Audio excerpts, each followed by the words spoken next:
की आपण आम्हाला थोडा वेळ द्यावा.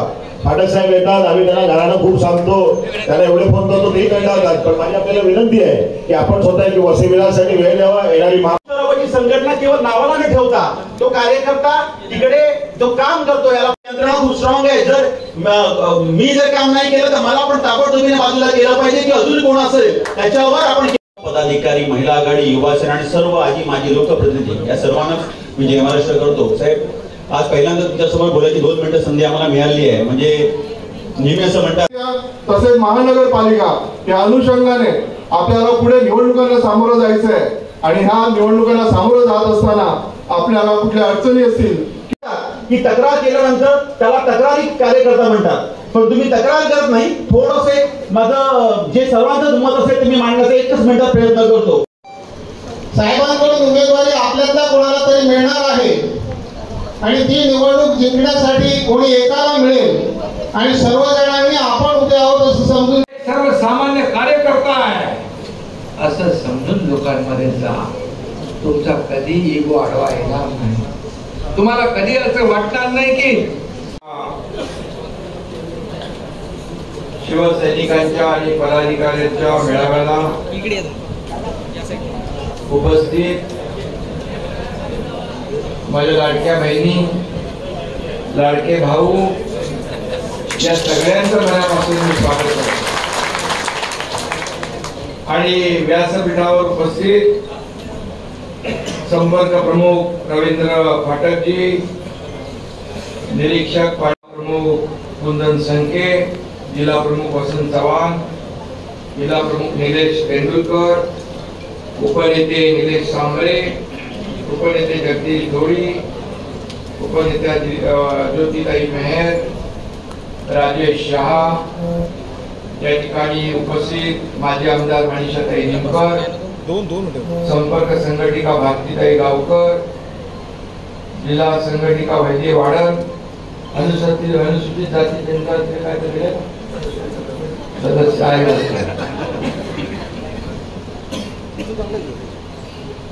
वैष्णवी राहणे,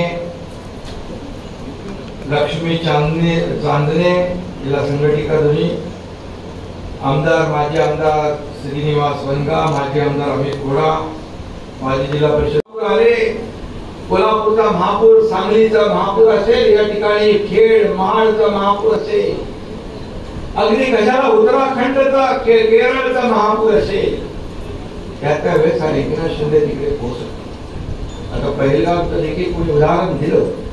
पहिलगामला देखील आपले मराठी सगळे महाराष्ट्रातले लोक अडकले होते. महाराष्ट्रातून गेलेले अनेक लोक पहिलगामचं जे काही घटना झाली अतिशय दुर्दैवी घटना.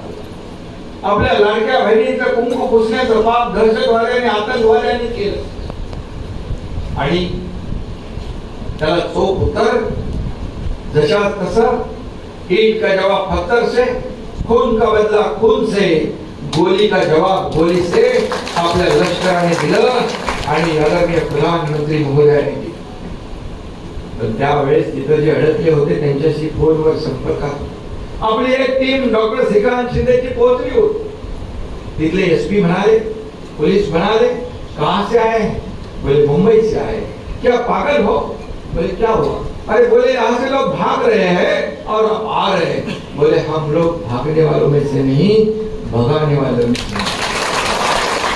और बोले त्यांनी लगेच म्हटलं किसके लोग है? बोले शिंदे साहब के लोग.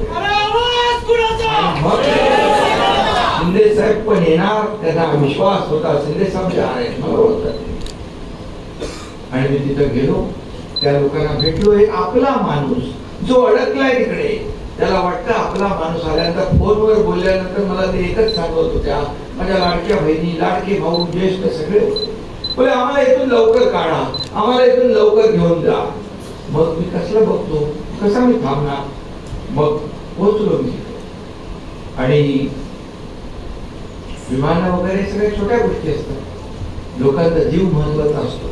मग किती विमानं लागतील याचा हिशोब मांडायचा नसतो. जसं हे विरोधी पक्षाचे लोक, काँग्रेसचे लोक मिसाईल किती पडले, ड्रोन किती पडले याचा हिशोब मागताय. अरे तुम्हाला शर्म वाटली पाहिजे. सैनिक किती त्यामध्ये शहीद झाले, मुंबई बॉम्बस्फोट मध्ये किती शहीद झाले याचा हिशोब मागितला पाहिजे होता. पण दुर्दैवाने त्यांनी आपल्या भारतीय लष्करावर शंका उत्पन्न करण्याचं पाप केलं. देशाचे प्रधानमंत्री नरेंद्र मोदीजी यांनी घेतलेला जो निर्णय आहे त्याच्यावर शंका उत्पन्न करण्याचं पाप केलं. परंतु आपण त्या ठिकाणी पोहोचून मला आठवत आहे एका आर्मी हॉस्पिटलमध्ये पनवेल मधला जखमी झाला होता, त्याच्या मानेच्या इथून गोळी गेली होती आणि तो वाचला. त्याला मी भेटायला गेलो आणि तो मला जाता म्हणाला जय सद्गुरू, आणि तो आपल्या बैठकीतला होता. तुला सद्गुरूंनी वाचवलेला आहे आणि एक माणूसला गोळीबार. आणि आता मला सांगायला अभिमान वाटतो की आपल्याकडे जे चंद्रहार पाटील सांगलीचे पेलवान त्यांनी प्रवेश केला, ते आता 9 आणि 10 तारखेला आपल्या भारतीय लष्करासाठी 1000 पेलवानांचं रक्तदान काश्मीर मध्ये जाऊन करणार. ही देशभक्ती आहे, ही राष्ट्रभक्ती आहे, शिवसैनिकांच्या नसानसात भरलेली आहे. बाळासाहेब सांगायचे जो देशभक्त आहे तो कुठल्याही जातीपातीचा असू द्या तो आपला आहे, जो देशद्रोही आहे तो कुठल्याही जातीपातीचा असू द्या तो आपला दुश्मन आहे. आणि तीच आपण तोच मंत्र पुढे घेऊन चाललोय. आणि म्हणून या ठिकाणी जेव्हा संकट येतं तेव्हा संकटामध्ये आपत्ती येते तेव्हा धावून येणारा मदतीचा हात हा पहिला शिवसैनिकाचा असतो, त्याला सांगावं लागत नाही, त्याच्या मनामध्ये उपजत होता. पण आता काही लोक आज आपण वाचतोय 2-3 दिवसापासून मालेगाव ब्लास्ट मध्ये भगवा दहशतवाद, भगवा दहशतवाद, भगवा आतंकवाद, त्यावेळेस बदनाम करण्याचं काम तत्कालीन सरकार, युपीए सरकार, काँग्रेस सरकारने केलं. त्यावेळेस 2008 मध्ये किंवा त्याच्या पूर्वी बॉम्बस्फोटची मालिका सुरू होती मुंबई महाराष्ट्र देशामध्ये. तेव्हा तत्कालीन गृहमंत्री म्हणाले होते, सरकार म्हणालं होतं, राज्यकर्ते म्हणाले होते आतंकवाद आणि दहशतवादाचा कुठला रंग नसतो, धर्म नसतो. का मग मालेगावचा जेव्हा ब्लास्ट झाला तेव्हा लगेच म्हणाले हा भगवा दहशतवाद आहे, हा भगवा आतंकवाद आहे. आणि त्यांना सनसनीत चपराक कोर्टाने मारली आणि यांना सर्व लोकांना निर्दोष सोडलं. आणि तिथं निर्दोष सोडल्यानंतर लोक जी साध्वी प्रज्ञा सिंग म्हणाल्या, एक रिटायर पोलीस ऑफिसर म्हणाला की यामध्ये हा भगवा दहशतवाद, भगवा आतंकवाद यावर शिक्कामोर्तब करण्यासाठी सरसंघचालक मोहन भागवत साहेबांचं नाव घ्या. टॉर्चर केलं गेलं. त्यानंतर प्रज्ञा सिंग म्हणाल्या की या देशाचे प्रधानमंत्री तेव्हा ते गुजरात मध्ये मुख्यमंत्री होते, मोदीजींचं नाव घ्या. म्हणजे हा भगवा आणि दहशतवाद, आतंकवाद हा हिंदूंच्या मोठ्या लीडरने केला आहे हे त्यांना दाखवायचं होतं. म्हणजे मताच्या राजकारणासाठी किती तुम्ही खाली पडू शकता हे तुम्ही दाखवलं. आणि म्हणून मी जाहीरपणे म्हणालो तुम्हाला तमाम या भगव्याची आणि हिंदुत्वाची माफी मागितली पाहिजे, जाहीर माफी मागितली पाहिजे. आणि ज्यांनी पोलिसांना टॉर्चर केलं, पोलिसांवर दबाव टाकला, त्या राज्यकर्त्यांचा नार्को टेस्ट झाली पाहिजे, दूध का दूध, पाणी का पाणी झालं पाहिजे. आणि ज्यांनी हे भयंकर कुकर्म करण्याचं काम या ठिकाणी ज्यांना गोवण्याचा प्रयत्न केला त्यांना जेल दाखवलं पाहिजे, पाणी का पाणी झालं पाहिजे. या त्यांचे खरे चेहरे या लोकांच्या जनतेसमोर देशासमोर आले पाहिजे. ही देशभक्ती आहे. आणि म्हणून बाळासाहेब म्हणाले महाराष्ट्रामध्ये हिंदुस्थान मध्ये हिंदू ही आपली व्यापक भूमिका आहे. म्हणून आज मी आपल्याला एवढंच सांगेन की आपल्याला प्रत्येक जण शिवसैनिक एवढे लोक आज तुम्ही प्रत्येक जण ध्यानावाग आहात आणि विरोधकांना चारी मुंड्याची लोळवण्या एवढी ताकद तुमच्या मनगटात आहे, तुमच्यात ती ताकद आहे. आणि वाघाचं काकड पांघरलेले लांडगे कधी वाघ होऊ शकत नाही. वाघ तुम्ही आहात. आणि म्हणून तुमची ताकद, ही एकजूट जी आहे, आपण मूठ आवडल्यानंतर जेव्हा आपण एखाद्याला त्याची ताकद दाखवतो तेव्हा समोरच्याला कळते की एकजुटीमध्ये किती ताकद आहे. आणि म्हणून अनेक आपण निवडणुका केल्या, 3 वर्ष आपण पाहिलं, 3 वर्षामध्ये आपण निवडणुका पाहिल्या, लोकसभा पाहिल्या, विधानसभा पाहिल्या आणि त्याचे निकाल पाहिले. 2.5 वर्षाच्या मुख्यमंत्री पदामध्ये मला अनेक कामं करण्याची संधी मिळाली. लाडकी बहीण योजना सगळ्यात हिट झाली, सुपर हिट झाली. विरोधक म्हणत होते लाडकी बहीण योजना होणार नाही, लाडकी बहीण योजना होणार नाही. हे फक्त चुनावी जुमले आहे. परंतु बोलणारा आणि निर्णय घेणारा एकनाथ शिंदे होता मुख्यमंत्री. मी तेव्हा त्यांना सांगितलं, हे विरोधक, हे सावत्र भाऊ जे तुमच्या योजनेला विरोध करताय, कोर्टात जाताय, त्यांना फक्त लक्षात ठेवा. निवडणुकीमध्ये आले की त्यांना बरोबर लक्षात ठेवा आणि ज्यांनी घोडा घातलाय त्यांना बरोबर चांगला जोडा दाखवा. आणि माझ्या लाडक्या बहिणी एवढा दाखवला जोडा की त्यांचा सुपडा साफ. तुम्हाला माहित नाही, मंत्रिमंडळ तयार केलं होतं, ते 5 स्टार हॉटेल बुकिंग केले होते सरकार येणार म्हणून.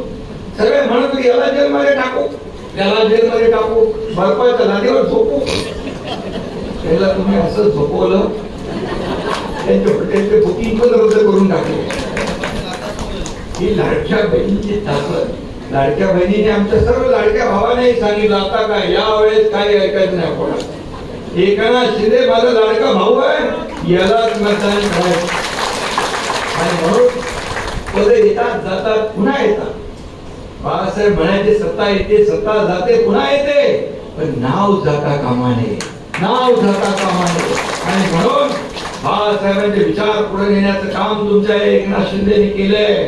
धर्मवीर आनंद निगे साहेबांचे विचार पुढे नेण्याचं एकनाथ शिंदेने काम केलंय. आणि म्हणून या ठिकाणी लाडकी बहीण योजना यशस्वी झाली. खात्यात पैसे टाकले. मला माहित होतं जेव्हा निवडणुकीची आचारसंहिता लागेल तेव्हा हेच कोर्टात जातील, आचारसंहितेत पैसे देतात बघा, आणि हेच बोंबलतील बघा बंद झाली लाडकी बहीण योजना. म्हणून मी पण हुशार आहे. मी पण काय केलं, आचारसंहितेच्या काळातले पैसे पण ऍडव्हान्स मध्ये जमा करून टाकले. आणि माझ्या लाडक्या बहिणींना मी सांगू इच्छितो, ही लाडकी बहीण योजना कोणी किती काही म्हटलं, विरोधकांनी किती आपटली तरी सुद्धा लाडकी बहीण योजना कधी बंद होणार नाही. या योजना आम्ही सुरू केल्या शेतकऱ्यांच्या, युवकांच्या, टप्प्याने आम्ही पूर्ण. आम्ही प्रिंटिंग मिस्टेक म्हणणार आमचं सरकार नाही. जे बोललो ते बोललो, जे कमिट केलं ते केलं. कुठल्या तरी सिनेमात डायलॉग आहे, एक बार मैंने कमिटमेंट कर दी तो मैं खुद की भी नहीं सुनता. बाळासाहेबांनी सांगितलंय. बहिणींचा आवाज हवा.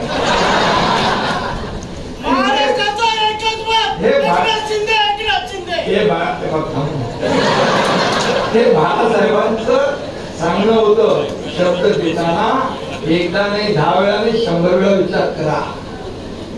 आणि त्यांचाच केला. आनंद दिघे साहेबांच्या घोषित तयार झालं. बाळासाहेबांच्या भाषणामध्ये त्यांनी उल्लेख केला. याचा मला गर्व आहे. या तुमच्या एकनाथ शिंदेच्या कामाचा उल्लेख बाळासाहेबांनी त्यांच्या भाषणामध्ये केला. त्याचा मला अभिमान. आणि काही झालं तरी 2.5 वर्ष मागचे, आता पुढची इनिंग आमची सुरू झाली. देवेंद्रजी आम्ही टीम म्हणून काम करतोय. मागे पण टीम म्हणून काम केलं. कोण मोठा छोटा आम्ही पाहिलं. आमचा खुर्चीचा अजेंडा नाही. खुर्चीसाठी आम्ही लढणारे नाही. खुर्चीसाठी कोण लढलं, कोण भांडलं आणि कोणी खुर्ची मिळवली चुकीच्या पद्धतीने तुम्हाला माहित आहे. आणि म्हणून खुर्चीसाठी लढाई आमची नाही. ज्या लोकांनी खुर्चीवर बसवलं ना, त्या लोकांचे प्रश्न काय, त्यांच्या समस्या काय, हे जाणून ते सोडवण्याचं काम आम्हाला करायचं. हा अजेंडा आहे. सोन्याचा चमचा घेऊन जन्म झाला नसला तरी सुद्धा, मी म्हणालो सोन्याचा चमचा घेऊन जन्म आला आमचा नाही, तर विधान परिषदेमध्ये लगेच ताबडतोब त्याने एवढ्या मिरच्या धुंगल्या, मी तर त्यांचं काही नाव घेतलंच नव्हतं. सोन्याचा चमचा घेऊन जन्म झाला नसला तरी सुद्धा या महाराष्ट्रातल्या तमाम जनतेच्या जीवनामध्ये सोन्याचे दिवस आणण्याचा प्रयत्न मात्र आम्ही. 2.5 वर्षात एवढे निर्णय घेतले. विकास प्रकल्प तुम्ही बंद केले होते, स्टे दिला होता. तुमचे सगळी सरकार होतं, आमचं प्रगती सरकार आहे, आमचं विकासाचं सरकार आहे. सगळे स्टे हटवून टाकले, सगळे स्पीड ब्रेकर हटवून टाकले. तुम्हाला माहित आहे सण उत्सव पण बंद होते त्यावेळेस. दुकानं बंद होती, दुकानं खोला म्हणून व्यापारी आंदोलन करत होते, मंदिरं खोला म्हणून मंदिर पुजारी आंदोलन करत होते. सण उत्सव सुरू करा म्हणून आपली परंपरा संस्कृती पुढे न्या म्हणून आंदोलन होते. हा एकनाथ शिंदे मुख्यमंत्री झाल्यानंतर सगळ्या बंद्या हटवून टाकल्या, सगळे सण उत्सव सुरू झाले, सगळं सुरू झालं, सगळे नियम बियम संस्कृती परंपरा सुरू झाल्या. कोविड कोविड कोविड कोविड करून अरे पोट भरायचे माणसाला प्रत्येकाला. कोविड कोविड ठीक आहे, कोविड हे अनपेक्षित संकट होतं, परंतु त्या ठिकाणी जे आपण पाहिलं या कोविड मध्ये देखील हा एकनाथ शिंदे पीपी किट घालून हॉस्पिटल मध्ये लोकांना भेटत होता. मला कार्यकर्ते मेसेज पाठवत होते, मी माझी आई माझी बहीण माझं पूर्ण कुटुंब आज कोविड मध्ये बाधित आहे, हॉस्पिटल मध्ये आम्ही आहोत आणि आमचा भरोसा नाही, पुन्हा आम्ही भेटू की नाही माहित नाही, तुम्ही एकदा भेटून जा. कोविड मध्ये मला त्यांनी मेसेज पाठवलं. मला वाटलं अरे बाबा खरं रस्त्यावरचे लोक आहोत, आपण जमिनीवरचे लोक आहोत. आणि म्हणून मी मुख्यमंत्री होतो तेव्हाही म्हणायचो हा कार्यकर्ता म्हणून काम करतो. हा एकनाथ शिंदे कार्यकर्ता म्हणून काम करत होता, आजही कार्यकर्ता म्हणून काम करतोय, उद्याही कार्यकर्ता म्हणूनच काम करणार. मग मला म्हणायला लागेल सीएम म्हणजे चीफ मिनिस्टर, कसले चीफ मिनिस्टर? अरे सीएम म्हणजे कॉमन मॅन, ज्याच्यामुळे आपण बसलो. सीएम म्हणजे कॉमन मॅन हे नाव मला दिलं. आता डीसीएम म्हणजे डेडिकेटेड टू कॉमन मॅन. अरे काय लोकांची नाळ आपली तुटता कामा नये, सर्वसामान्य माणूसच आपला महत्वाचा आहे.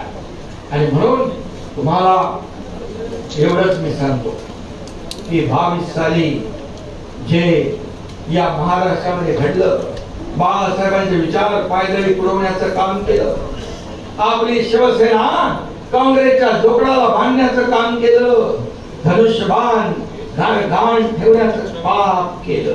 आणि शिवसैनिक त्या काळामध्ये मी पाहिले आणि म्हणून आम्ही उठाव केला, बंड केलं.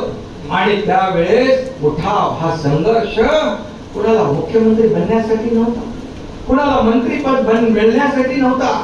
आम्हाला म्हणतात तुम्ही आमचं ताट फोडलं, ताट खेचलं, ताटात माती काढली. अरे 2019 साली या महाराष्ट्राच्या जनतेने महायुतीचं ताट बनवलं होतं, महायुतीचं ताट भरलं होतं. तुम्ही त्या ताटात माती काढली, ताट खेचलं, काँग्रेस घेतलं, अनेक लोक घेतले जे बाळासाहेबांना नको होते. आणि आम्ही जेव्हा गेलो तेव्हा तुमचं मंत्रीपद सोडून गेलो, मंत्री पदावर पाणी सोडून गेलो. मग सरकार मधून पाय उतार होऊन गेलो. 7-8 मंत्री सोडतं का कोण? मंत्रीपद सोडतं, सरपंच पद सोडायला.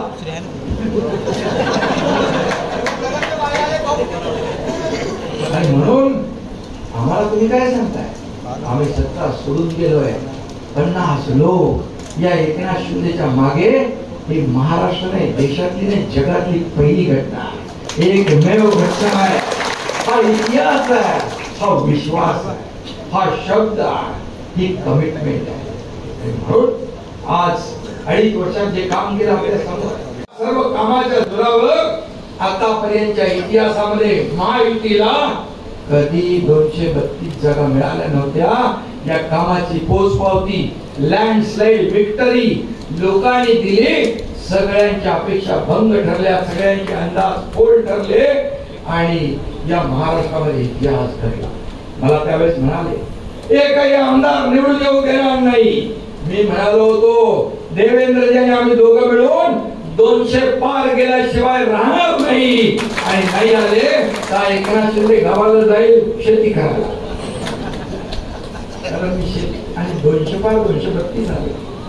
आणि तुमच्या 20 एकनाथ शिंदे 80 लढून 60 जिंकला, तुम्ही 100 लढून 20 जिंकले. लोकांच्या न्यायालयाने तुम्हाला शिक्कामोर्तब केलंय. शिवसेना खरी कुणाची? शिवसेना बाळासाहेबांच्या विचाराची कुठली? आज एवढं सगळं होत आहे. हिंदू दहशतवाद, आतंकवाद, भगवा जे म्हणतात हिंदुत्व आम्ही सोडलं नाही, एक तरी भय काढलाय का? सोयीचं हिंदुत्व स्वीकारणारे तुम्हाला जनता पक्की लक्षात ठेवू द्या. आणि प्रत्येक निवडणुकीमध्ये या ठिकाणी तुम्हाला जागा दाखवल्याशिवाय राहणार नाही, कारण तुम्ही सोयीचं घेताय, तडजोड करताय. बाळासाहेबांनी कधी सत्तेची तडजोड केली नाही. हा एकनाथ शिंदे सत्तेची कधी तडजोड करणार नाही.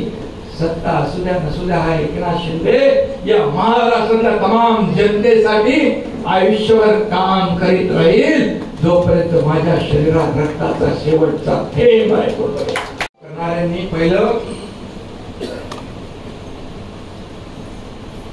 स्वतःच्या गिरेबांमध्ये झाकून बघायला पाहिजे.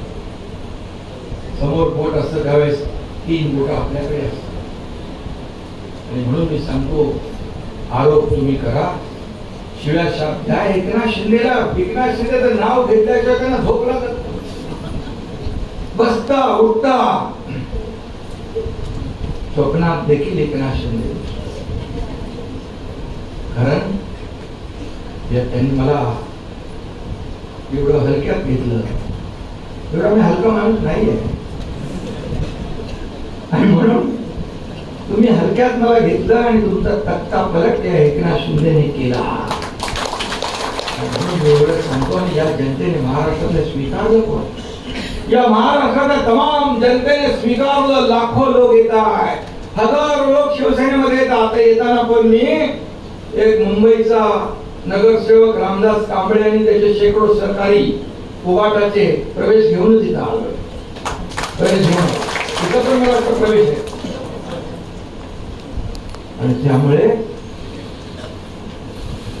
गळती थांबवण्यासाठी कुठं कुठं ठिगळ लावणार. तिथं आभाळाला फाटलंय. विचार, तुम्ही विचार. त्याला दुष्ण द्यायची, कचरा, गद्दार, अंक तंक. अरे एक माणूस बरोबर लाखो लोक चुकीचे, असं होऊ शकतं जगामध्ये? हा असा नेता, असं नेतृत्व, असा पक्ष मी पाहिला जगाच्या पाठीवर कधी पाहिला नाही. जे जात आहेत त्याच्यामध्ये आनंद व्यक्त करताय. जावा जावा जावा. मी उदाहरण दिलं तर रोम जळत होता आणि आपला तो कोण फिडेल वाजवत होता, निरोप फिडेल वाजवत होता. रोम जळत होता आणि निरोप फिडेल वाजवत होता. असं काय असतं? अरे कार्यकर्ते घडवायला खूप वेळ लागतो, गमवायला वेळ लागत नाही. आणि म्हणून माझ्या सर्व पदाधिकाऱ्यांना मी एकच सांगतो, तुमची जी निवडणूक आहे, लोकसभा विधानसभा आपल्या नेत्यांची निवडणूक झाल्या. आता निवडणुका कार्यकर्त्यांच्या आहेत. जिल्हा परिषद निवडणूक असेल, नगरपालिका, नगरपंचायत, महापालिका ही कार्यकर्त्यांच्या निवडणुका आहेत. जसं या कार्यकर्त्यांनी तुम्हाला निवडून दिलं, तसं तुम्हाला सगळ्यांना यांना निवडून द्यायचं आहे, यांच्या पाठीशी उभं राहायचं. कारण हेच तर आपलं फाउंडेशन आहे. कार्यकर्ता, शिवसैनिक हाच आपला पाया आहे. आणि तो आपल्यासाठी भरभर काम करतो. जेव्हा एकदा शिवसैनिकांनी ठरवलं आता मला याला निवडून आणायचं, मग त्याला कोणीही परावृत्त करू शकत नाही. आणि म्हणून कार्यकर्ता जगला पाहिजे. सर्व नेत्यांनी सांगतो, पालघर हा शिवसेनेचा बालेकिल्ला. पालघर मध्ये शिवसेनेचा बालेकिल्ला शिवसैनिक आहे, पण शिवसेनेवर प्रेम करणारे मतदार. म्हणून नेते, जे कोणी आपले सगळे नेते आहेत, पदाधिकारी आहेत, यांनी बघा या कार्यकर्त्यांकडे पाहायचं. तुम्ही आपसामध्ये आपले हेवे दावे असतील तर कार्यकर्त्यांची कुचंबना होते. आणि म्हणून कार्यकर्त्याची कुचंबना होता कामा नये. हा कार्यकर्त्यांचा पक्ष आहे. शिवसेना हा कार्यकर्त्यांचा पक्ष आहे. इथं मालक कोणी नाही, नोकर कोणी नाही, सर्व कार्यकर्ते आहेत. पूर्वी सहकार्यांना बाळासाहेब सवंगडी समजायचे, आता सहकार्यांना घरगडी मध्ये समजत होते, नोकर मालक समजत होते. पण हा एकनाथ शिंदे प्रमुख असला पक्षाचा तुमचा तरी सुद्धा कार्यकर्ता म्हणूनच मी तुमच्या सोबत काम करणार आहे, कार्यकर्ता म्हणूनच काम करणार. आणि म्हणून हे आपण सगळ्यांनी लक्षात ठेवलं पाहिजे की हे निवडणूक जी आहे, या निवडणुकीमध्ये आज जो काही वातावरण आपण इथं पाहतोय या ठिकाणी काम केलं पाहिजे. मला आठवतंय, मला कोणीतरी इथं लिहून दिलंय की जेव्हा पालघर लोकसभा 2019 गावित साहेबांची निवडणूक होती आणि जेव्हा आपलं लोकसभेची निवडणूक होती त्यावेळेस माझी आई हॉस्पिटलमध्ये होती आणि मी यांना वेळ दिला होता, बऱ्याच सभा लावल्या होत्या आणि मी आलो जवाहरच्या इथे, मला फोन आला डॉक्टरचा, कुठे मी बोललो किती वेळ लागेल यार, बोल मला वेळ लागेल. मला पाल माझ्या मनात, मला वाटलं की आता माझ्या आईचं काही, आणि मी सर्व सभा आटपून हॉस्पिटलला गेलो. माझ्या आईला जिवंत पाहू शकलो ना. आणि त्यावेळेस माझं कर्तव्य म्हणून मी या ठिकाणी लोकसभेच्या निवडणुकांमध्ये ज्या सभा आयोजित केल्या होत्या त्या सगळ्या सभा मी पार पाडल्या.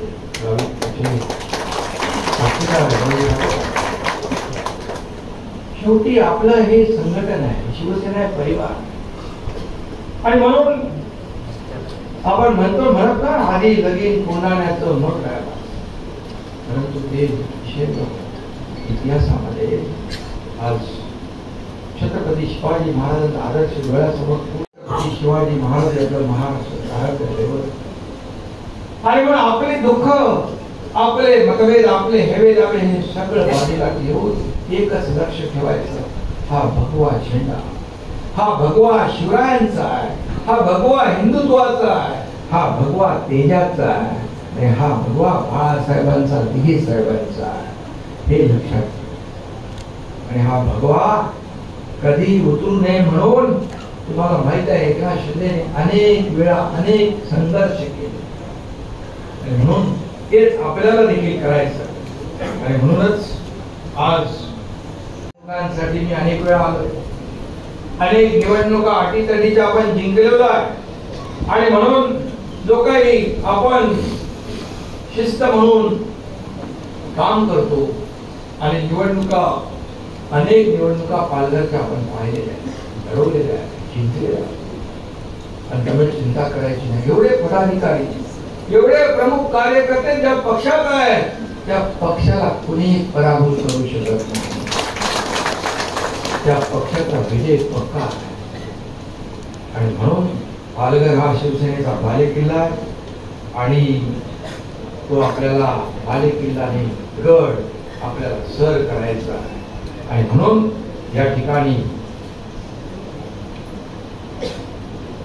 मी आपल्याला एवढंच सांगेन, तुम्हाला प्रताप सरनाईक पण इकडे पण नाही, सरनाईक आहे, गड सर करायला सरनाईक पण येते, स्थानिक सगळे लोक आहेत आणि सर्व लोक आहेत, कवी फाटक इथले संपर्क प्रमुख, इकडचे उपनेते, सगळे नेते, जिल्हा प्रमुख सगळे. आणि या निवडणुकांमध्ये पालघरच्या मला तुमच्याकडून एक शब्द पाहिजे की ज्या ज्या निवडणुका येतील, आता आपण लोकसभा लढलो, जिंकलो, देश जिंकला, महाराष्ट्र जिंकला, आता आपल्याला स्थानिक स्वराज्य संस्था जिंकायची आहे. आणि म्हणून महायुतीचा भगवा फडकला विधान भवनावर, महायुतीचा भगवा या पालघरवर फडकला पाहिजे, यासाठी आपण काम केलं पाहिजे. बाकी चिंता करू नका, जे काय निर्णय घ्यायचे ते आम्ही घेऊ, परंतु आतापासून तुम्ही घराघरात, मगाशी कुणीतरी सांगितलं, प्रत्येक कार्यक्रमात, गणपतीमध्ये, याच्यात त्याच्यात लोकांना भेटलं पाहिजे, लोकांपर्यंत गेलं पाहिजे. तुम्ही जेवढं लोकांना भेटाल, जेवढं लोकांमध्ये जाल, तेवढं शिवसेना मजबूत होईल. गाव तिथे शिवसेना, घर तिथे शिवसैनिक अभियान, सदस्य नोंदणी करा, लोकांपर्यंत पोहोचा. लोक पोहोचल्यानंतर तुमच्याशी बोलतात, आमचा हा प्रॉब्लेम आहे, हा प्रश्न आहे तो आहे आपल्याला आपल्या परिवारातले शिवसेनेच्या शाखांत जाळ या पालघरच्या सर्व निवडणुकांमध्ये हा एकनाथ शिंदे पण तुमच्या पाठीशी खंबीरपणे उभा आहे. निवडणुका लोकसभेच्या विधानसभेच्या निवडणुकांमध्ये देखील आपण उदाहरण काही पाहिली. काही निवडणुकांमध्ये अंदाज ठरवलेला असतो हा उमेदवार पडेल, पण जो पडेल म्हणाले त्याला आम्ही सांगू, त्याला निवडून आणू आणि विरोधकाला पाडू, आणि ते देखील आपण केलंय. आणि मग कुठली निवडणूक अवघड नाही, चिंता करण्याची आवश्यकता नाही. तुमच्या पाठीशी एवढं कार्यकर्त्यांचा मोळ जाळ आहे. हे जाळ जे आहे हे जाळ विकासासाठी आपल्याला कामी लावायचं आहे. आणि म्हणून मी आपल्याला एवढंच सांगतोय की आपला जो काही या ठिकाणी येणारी प्रत्येक निवडणूक आहे ती प्रत्येक निवडणूक मग ती लोकसभेची झाली, विधानसभेची झाली, आता लोकसभा 1 वर्ष होऊन गेलं. हा जो निवडणुका आहे त्या लोकसभेचा पाया आहे. आपले येऊ शकतात आणि एवढे आपण जिंकू शकतो हे पाहिलं. आणि म्हणून तुम्ही मला सगळ्यांनी एकजुटीने या सर्व निवडणुका ना आम्ही सामोरे जाणार अशा प्रकारचा शब्द आणि वचन आपल्याकडून पाहिजे. सगळ्यांनी मला सांगा ही निवडणूक आम्ही एकजुटीने जिंकणार. शिंदे साहेब आगे बढ़ो, हम तुम्हारे साथ हैं. अरे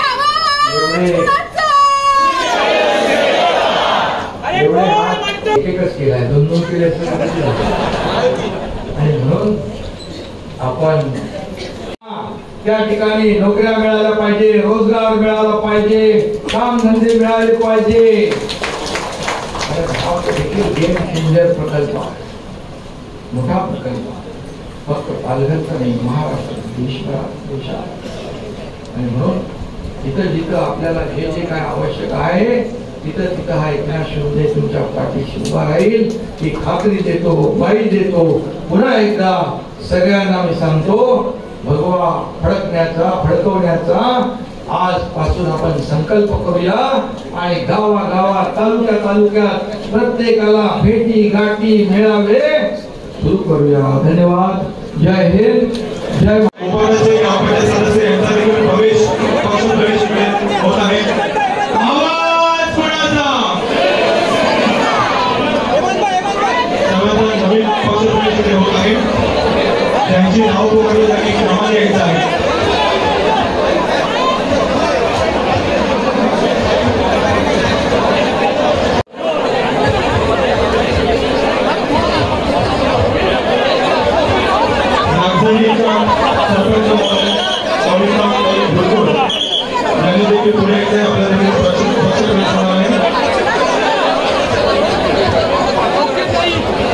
पालघर जिल्हा